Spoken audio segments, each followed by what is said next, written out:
Hey, Ari. What's up, James? How are you? I'm doing good. I'm thinking about us as the initiators. I don't know if it's caught on yet from the last episode, but maybe maybe it'll stick. Maybe something else will come along.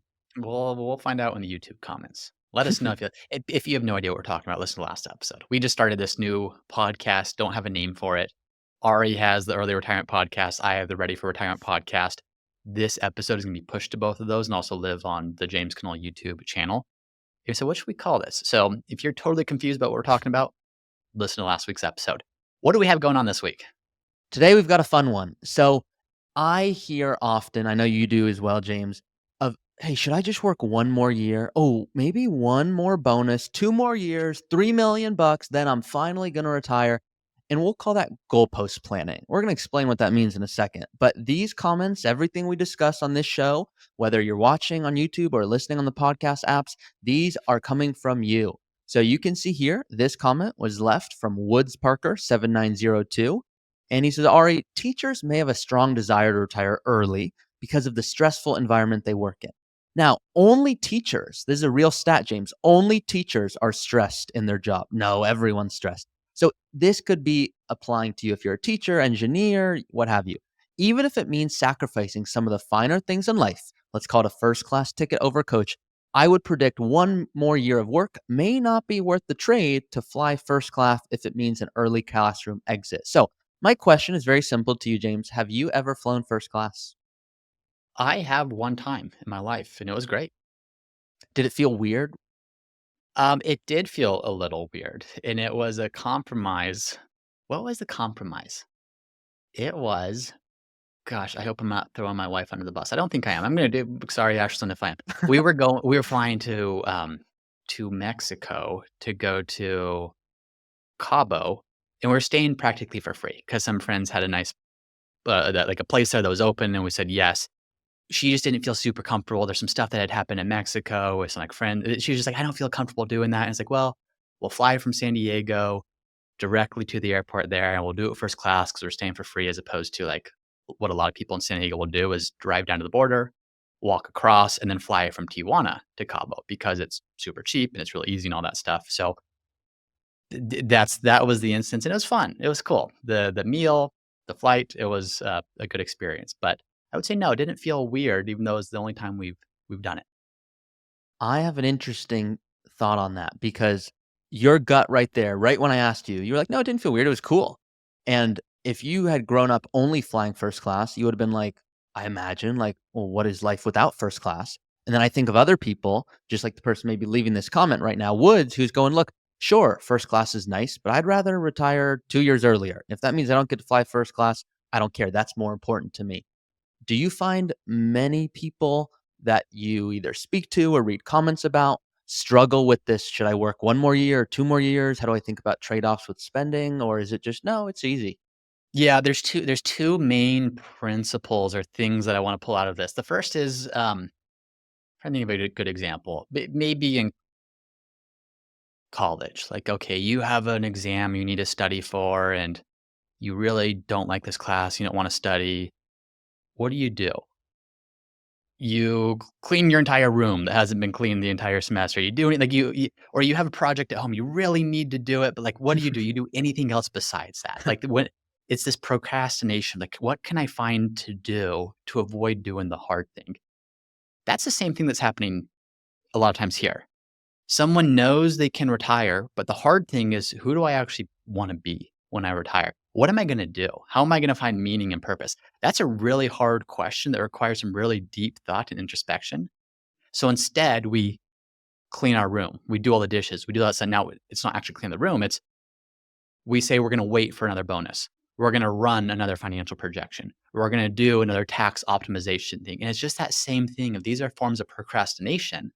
They're things that are a little bit easier to do to avoid the big scary project, which in this case is not for everyone, but for a lot of people of who am I actually going to be when I retire and don't have this giant 40 to 50 hour commitment called work every week to fill up my time and distract me from the bigger questions of life. So that's part of it. The other part of it is there are trade offs. And first class for some people to go back to this question, is amazing and cool. For other people, they couldn't care less. So I think, how do you look at retirement not through the I should be doing these things. I did a podcast a few weeks ago with a client who she was sharing just very transparently, "Hey, I retired, and one of the challenges is my family wants to travel. I don't want to travel. Like that's not interesting to me. I like being where we are, but sometimes it's this, oh, I'm supposed to do this. I'm supposed to retire and travel. I'm supposed to retire and do your retirement, not just your retirement, really all of your life should be what you want it to be. But that takes a lot of introspection, a lot of reflection. So I see those are two themes that both are coming out of that question about the goalpost planning of constantly pushing things back because it's easier to do that than to face the big question of what do I want to do.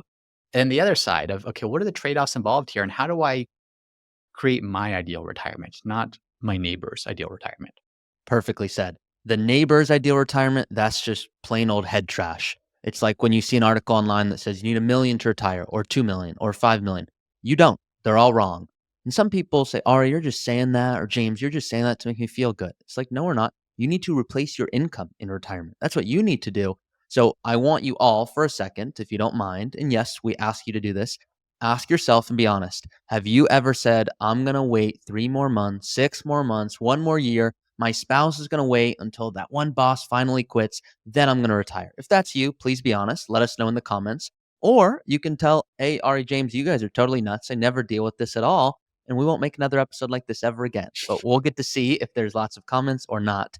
I know I want to see you go through, James, an example of, okay, how does someone think through what if there's a pension and you could be a teacher with a pension, a government employee with a pension?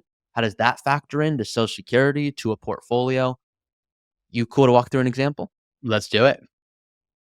Awesome. Let's do it. Do you want to hit up or do you want to start with the example or do you want me to run through it? I'll start with the example and then come to you with some thoughts. So, example, let's pretend John and Jane, they're 55 years old and they're just public school teachers. They've been doing it for 30 years. They're like, look, we love it, but we do want to retire. We just don't know exactly when. We think we have enough money, but who knows? They want to spend 120,000 a year in retirement. Now, some of you hear us say that and they go, you guys don't go deep enough. Is that after taxes? Is that before taxes? Is that adjusted for inflation? What about XYZ? We're just going to assume always in these examples, it's after taxes. So this couple wants 10,000 a month after taxes adjusted for inflation. They have $1,000,000 in retirement accounts. And I hear some of you going, is that in a 401k? Is that a 403b? Is that a Roth IRA? Is it a brokerage account? It's all in Bitcoin. No, it's not all in Bitcoin. It's across different accounts. So we'll make some assumptions going into this and that they own their home with no other debt. And let's just assume this couple, because we talk to a lot of couples that are always going, well, if I financially optimize, maybe I could actually just pay down the minimum to my mortgage, invest the rest, and I'll come out on top. And then James and I will ask that person, hey, are you going to sleep better by having that mortgage gone? Or are you going to sleep better by getting a 9.329672%? And they're like, oh, thank God you told me I could pay it off. I just was waiting to hear that. So part of this is financial, part of this is emotional, but we want to walk through an example. If you're in this boat of early 50s, let's call it mid 50s, want to retire, I've got $1,000,000, I want to spend 10,000 a month in retirement. Can I make it happen? And how do I think through it? And the last thing before I'll come to you, James, on this is the mistake I see, because I see a lot of early retirement cases, is people do the following. They go, here I am retiring in my mid 50s. I don't have Social Security yet. I maybe don't have a pension yet. Maybe there's no inheritance, no rental income. I don't want to spend too much money because I think I might run out. And then what happens is they're 75, 80, 85 going, well, I know I didn't have other income sources back then, but I still had plenty to retire. So now great, I've got 15 million bucks, but I wish I retired earlier. I wish I spent more when I had my health and energy because I can't exactly quantify that. Any thoughts? Yeah, a lot of thoughts. There's a lot of different ways we can go with this. The first is, if this person with $1,000,000 at 55 wanted to retire and have $120,000 after taxes from their accounts, let's just say that's 150,000 pre-tax, just round numbers. Um, if you were only living on your investments, that's a 15% withdrawal rate. There is almost no way in the world you're going to be able to withdraw 15% of your portfolio and have that last for 40 plus years. That's just not good luck having that happen. Not going to, almost certainly. Um, you mentioned they're teachers. Teachers have pensions, typically. Now, teachers are not known for being super highly paid. A lot of teachers are very underpaid. I will say the pensions a lot of teachers have are pretty significant. If you have a pension that's, let's say, $60,000 per year, one way of looking at that is almost how much would you have to have in a 401k, in investments to recreate that level of income that you have. If you use just simply put the 4% rule, okay, we could take 4% from some investment and think that's going to last for some period of time. A $60,000 per year pension is the same as having $1.5 million in a 401k or a 403b. So in some ways, these pensions helped at least somewhat offset, I won't say fully offset, but somewhat offset low pay for many teachers. I don't know what age this person gets their pension. Let's say at 55. If you're a teacher, typically you have some years of service to hit that pension requirement, all this stuff. The reality that this is a long-winded way of saying this individual, most individuals, you don't need to pull the entirety of your expenses from your portfolio. That $1 million by itself almost certainly couldn't cover everything. Do you have a pension coming in that covers part of that? Does Social Security then kick in at a later age to fund another part of that? Now, if you are a teacher and if you do have a pension, you might be subject to something called the windfall elimination provision, also the government pension offset for some spousal benefits and Social Security. So we're not going to get into the weeds of what that means, just be aware of it.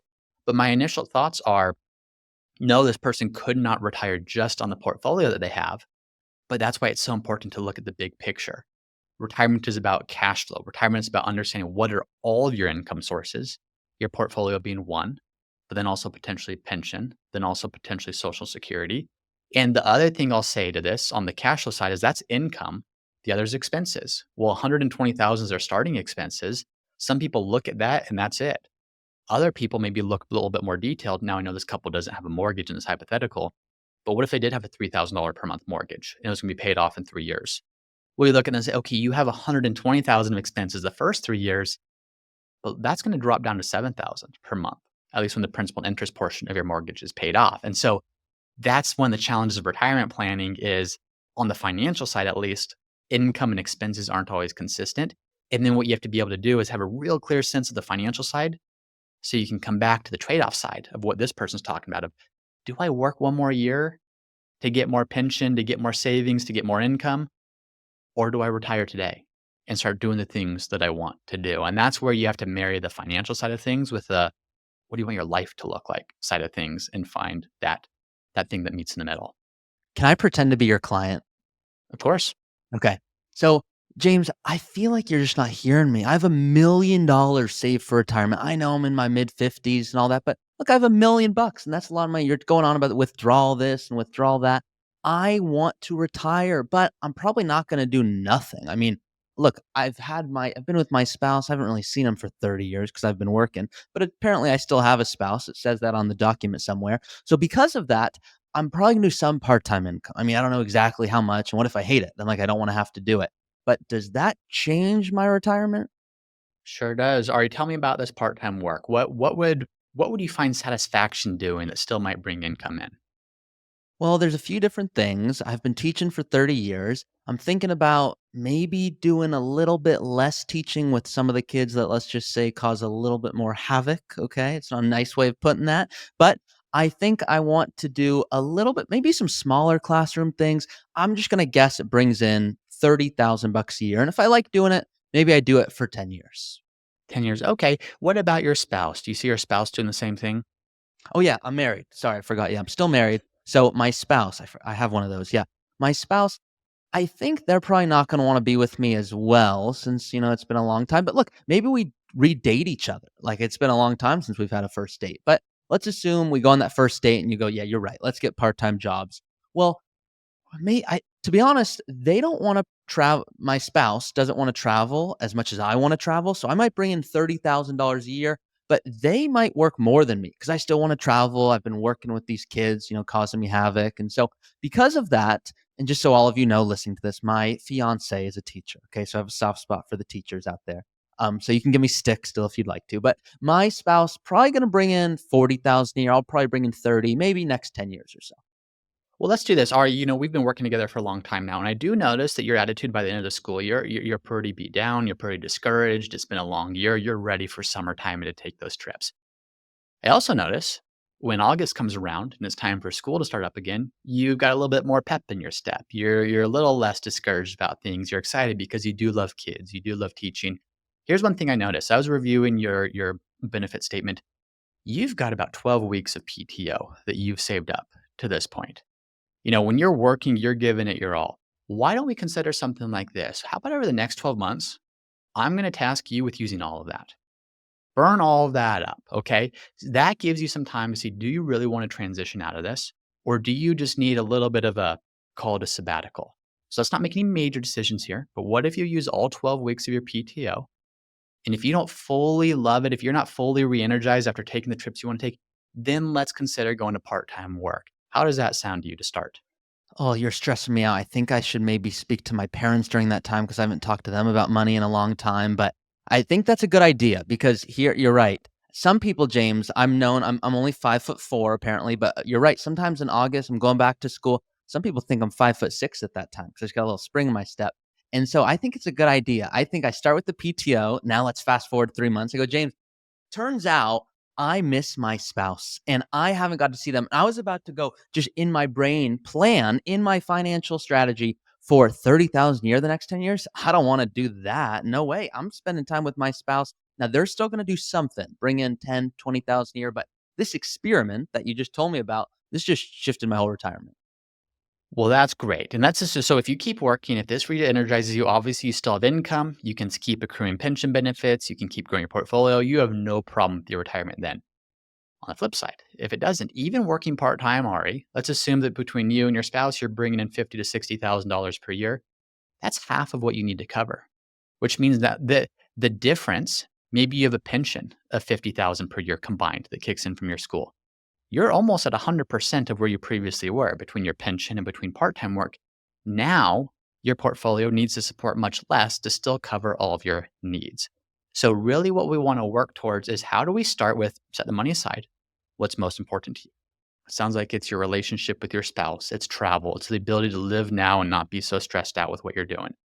Then how do we see what are the options to make that happen? Perfect world is you love what you do for work and you're able to do all those things. So that's why you're going to take all 12 weeks of PTO and you're going to see if that's possible. If not, we're going to shift into plan B, which is still a great plan, which is do something part time. Because if you fully retire today at 55, you might love it for the first 2 months, 3 months, 4 months. Knowing you might get bored and you might be wondering what's next. So let's start to shift into this gradually, knowing that you can financially support it both today as well as at 65, 75, and 85 and beyond because of the strategy. And we'll continue to reevaluate along the way. I feel like that's a good plan. I just have a few financial things going off because my neighbor who keeps just always coming, they come over, James. They're like, I got to tell you about this new allocation strategy. I'm like, what is it? They're like, you should be 60/40. I know some people said that's cookie cutter, but no, no, no. I saw another article that says just so brilliant. So they're telling me I should have 60/40. Now, I don't know if that's right. And there's a part of me that feels it's not right because I have a pension and I might do part time income. But I don't know, 60/40. My dad has 60/40 portfolio. He's pretty smart. So is that what I should do? I mean, I know I'm getting a little financial here, but what should my allocation be? Should I even be thinking about that? So a couple things. One is nothing wrong with the 60/40 if that's the outcome of a good strategic planning process to determine how you should be invested. If that's just a starting point, it's probably maybe missing the mark. Nothing wrong with it, but it's typically something that, okay, you're retired, therefore this is your allocation, and it's not the right mix for you. If you're retiring at 55 already, you need that money to last for a very long time. A 60/40 portfolio might typically be thought of as this is going to last for maybe 20, 30 years throughout retirement. 20 years from now, you're 75. I hope you're still traveling. I hope you're still playing soccer. I hope you're still doing really fun things. We need our money to last a bit longer. So we do need to have enough. That 40, what that 40 stands for is how much we need to have in bonds or conservative assets. We do need to have enough in bonds and other conservative assets to be there for you when the stock market drops 20, 30, 40%, not if. So we need to have a very specific intentional amount that will help you withstand that drop and still have stable income to live on. But if you have too much there, inflation is going to take your $120,000 of living expenses over the next 30, 40 years and quadruple, if not more, what it's going to cost. It's going to cost you $500,000 at age 90, and ballparking here, to cost what today might cost 120,000. So if we're too conservative, good luck keeping up with that. Your money will stay fairly stable. You won't be subject to the ups and downs, but you're going to be really mad at me later on in life when I didn't advise you to be a bit more on the growth side to ensure we're keeping up with inflation. That's interesting. I think, James, you're right. I think I would have been really mad at you, but with this 12 weeks off of vacation, it turns out I'm just a chill guy now. So I probably won't be too mad. But lots of thoughts here, James. So one just quick story, and then I know we'll wrap up here on this episode. So I Are you still spoke my to client, or someone. are you now Ari the advisor? Now Ari the advisor. So Okay, this cool. was Thank you. this was a few months ago. Someone came, they reached out and they go, I'm 83, I need help with my allocation. They start talking about all these things. I go, how many advisors have you had? They said, I've had 4 advisors. I said, why didn't you stick with any of them? They go, they kind of just gave me ideas. They never gave me an action strategy. I said, okay. So we talked a little bit more in detail. And I said, you should have 100% equities. And they said, hey, are you nuts? I'm 83. I said, oh, I know. It's a horrible recommendation. They're like, then why'd you just say it? I said, it's horrible for your neighbor that doesn't have a pension, Social Security, inheritance, and rental income. You would not be happy with me, client, and I'm not going to say their name, but client, if your 4 million went to zero. I know you would not be happy with me, but you would be okay because you would be able to meet your needs. You wouldn't be able to meet your legacy goals and lots of other things, but you might be able to still, if you're okay with the ups and downs of the stock market, have that allocation and be okay versus your neighbor or friend that told you that's a terrible idea. They actually might not be okay if they don't have that pension, Social Security, and rental income. So that whole idea of a cookie cutter 60-40, 70-30 doesn't really align well with me, but anything you want to add there? Well, we see that all the time on YouTube. Like, how many videos have you done where you do a hypothetical of what does it take to spend 7,000 per month in retirement? And you'll get some comments of, "Oh my gosh, who needs 7,000 per month? You should need no more than 2 to 3,000." We'll get a lot of other comments of who on earth could possibly survive on 7,000 per month. We'll get some comments on you. If you're not taking Social Security at 62, you're dumb and you're going to have a horrible retirement. We'll get others that say you wait till 70 all the way. We'll get some comments right now from this. Who on earth would have 100% equities at age 83 or whatever it was versus so it's hard to take a big step and say all these financial decisions should be very personal in nature and they should be very unique to you as an individual. And it's not bad to have some basic rules of thumb or some basic frameworks to think through as a starting point. But this is something that you can, but it's not the right approach of just saying, okay, here's your age, therefore here's your asset allocation, when you should take Social Security, all these other details. It is so highly dependent upon the person and a number of different things. Love it. That's all I got for this episode. Any other thoughts? No, we are good. We're still trying to come up with a name. Thoughts welcome, comments welcome. Thanks everyone for listening. We'll see you next time. See you next time. Root Financial has not provided any compensation for and has not influenced the content of any testimonials and endorsements shown. Any testimonials and endorsements shown have been invited, have been shared with each individual's permission, and are not necessarily representative of the experience of other clients. To our knowledge, no other conflicts of interest exist regarding these testimonials and endorsements. Once again, I'm James Knoll, founder of Root Financial, and if you're interested in seeing how we help our clients at Root Financial get the most out of life with their money, be sure to visit us at www.rootfinancialpartners.com.